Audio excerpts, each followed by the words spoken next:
welcome to the channel. So today we have the LG QNED93 Evo AI. This is a mini LED TV. What is a mini LED TV? Okay, so let's go through the categorization. So OLED is at the top with deep blacks, excellent picture quality, deep colors, all of that. Flagship.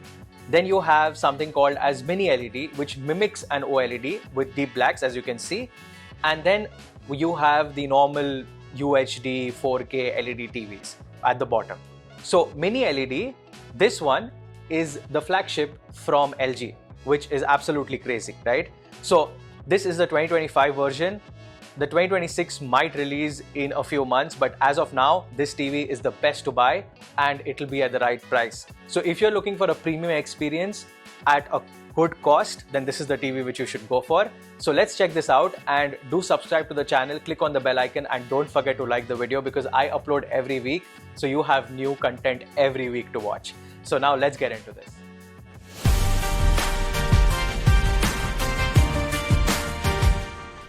TV cannot be a TV without its remote, and LG has done something crazy with their TVs and has been doing it since a while.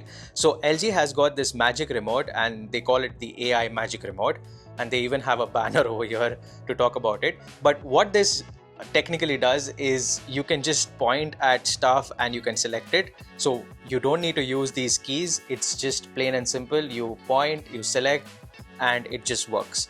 Now with that out of the way, and yeah, I can't forget the AI button. Everything is AI now. So AI button is already there over here. Okay, with that out of the way, let's talk about what we're going to do in this video, and I'll keep it really crisp. So we're going to talk about the display. We're going to look at the blacks. We're going to watch some content. We're going to look at the sound.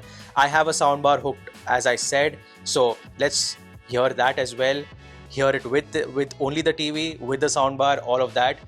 Soundbars can be of many types, so I will not get into all of that, but basically focus on features. Plus, this TV also supports 120 to 144 Hz gaming.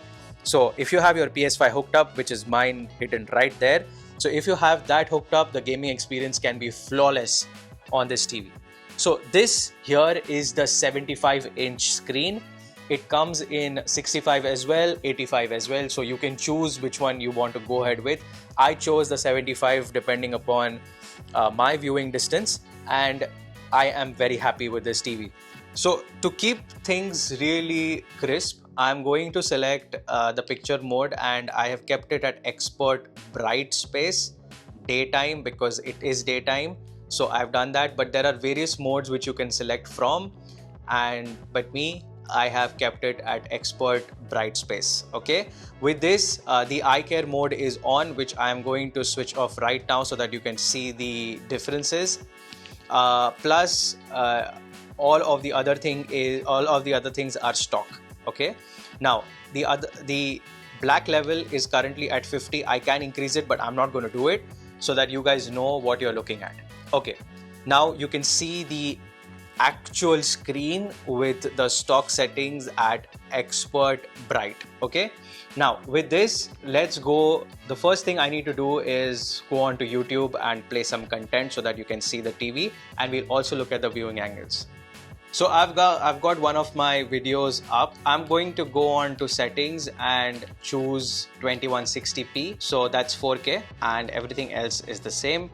This TV supports 4K, it's not an 8K. So to keep things coherent, I'm going to do two tests. One is with a TV speaker and the second with my JBL soundbar. So this is the JBL soundbar. It comes with a subwoofer, and I've kept a mic over here so that we can get both the sounds really well. And the subwoofer is behind me. It's a wireless subwoofer.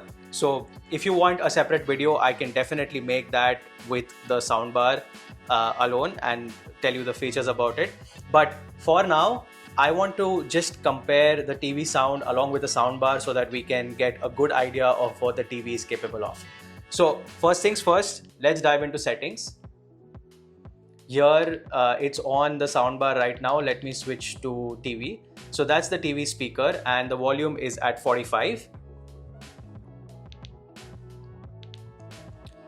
Let's switch on the video and I will keep quiet. I will also show you the angle so that it will be a good test. It has got two lenses, it's a 360-degree camera, we know all of that.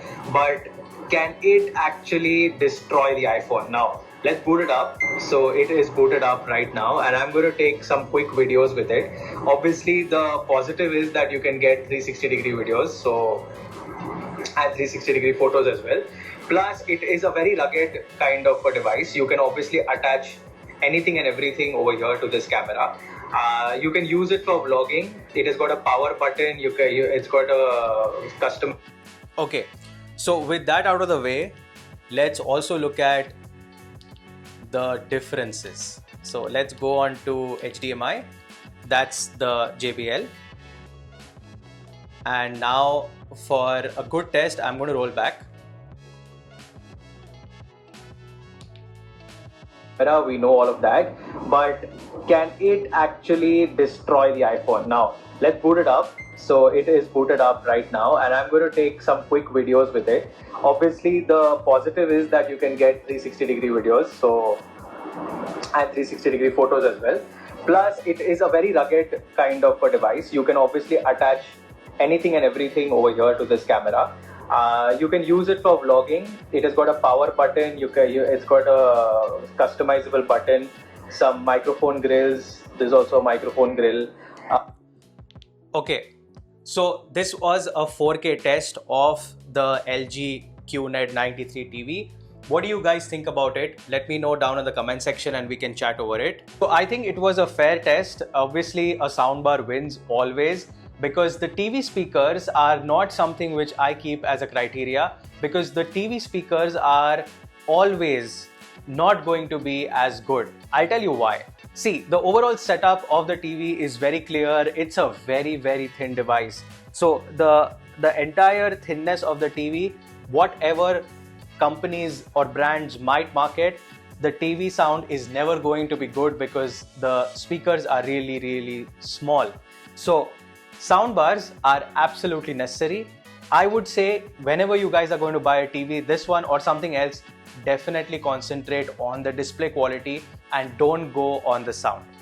Okay, now let's get into some technical specs. First, on the technical side, this TV comes in various sizes, right? 55 to 85. Now, the 65-inch TV uses a VA display, while the others, which is this one, which is a 75-inch, uses an IPS backlit, which is, I would say, a good thing because it gives you good light all throughout at the back. So IPS displays are really good. Okay, now with that out of the way, this is a 4K 144 Hz display, so 120 to 144 Hz display. So while gaming, if you have a PS5 like I do, the gaming quality will be really good. Obviously, you need a compatible HDMI cable to go ahead with this TV. This is a mini LED TV, as I said, and as you know. So mini LED TVs give you good deep blacks and also a good color pop, which is an absolute surprise. Now, there are various things, like there is a slight blooming on this TV. What this means is that if it's a black screen and there are some dots on it, or it's a white screen and there are black dots on it, you might see some fade around the black dots, which is not too welcome, which will not happen in an OLED TV, but this TV, it does happen and I will not deny it. So you need to be mindful of that. But in day-to-day content watching like we did, it's not going to matter at all. So be mindful of these things. Let's look at some other features as well. So it has got Wi-Fi 6, very important, I would say. The audio output is 40 watt, as I said, 2.2 channel. So it comes with Dolby Atmos AI Sound Pro, which is LG's AI technology to boost the sound.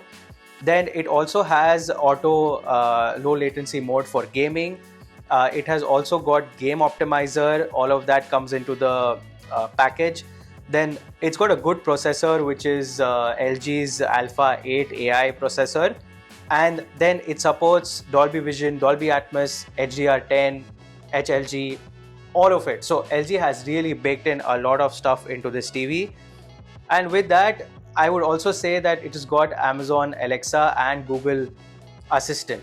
The major part which I like about this TV is that it's also got Apple AirPlay, which Samsung TVs also come with. Many providers don't actually give you that kind of a setup. So let me show you that. And in Home Hub, there are a lot of things which are there on this TV. Like you have Google Cast, you have AirPlay. So all of this comes in the package by default. If you want to stream some content, if you want to, connect some IoT devices, all of that is really seamless. And now the last thing, let's look at the AI button. So the AI button is nothing but an assistant by LG. There are various kinds of content. Nothing but an AI button where you can search for stuff and you can do stuff. I would say it's okay. I have never used it, so that's where I would put it. But yes, the apps are a lot, and for people who want to like to install a lot of apps, there is a good app store on this where you can just keep downloading stuff and the TV is going to perform really smooth. Yeah, so this is the app store and there are a lot of things which you can download over here. All the apps, everything is there on the With that out of the way, what do you think about the review? Let me know if you want me to go in more detail, maybe use my PS5, play a few games to show you how the gaming works. I have not focused on all of that because I did not find it necessary for a wider audience. But if you are the person who wants to know about it, let me know. Secondly, about the JBL soundbar, if you guys are interested in the JBL soundbar, let me know. I will link it down in the description so that you can go and see it if you want to buy it. And as usual, thanks for watching.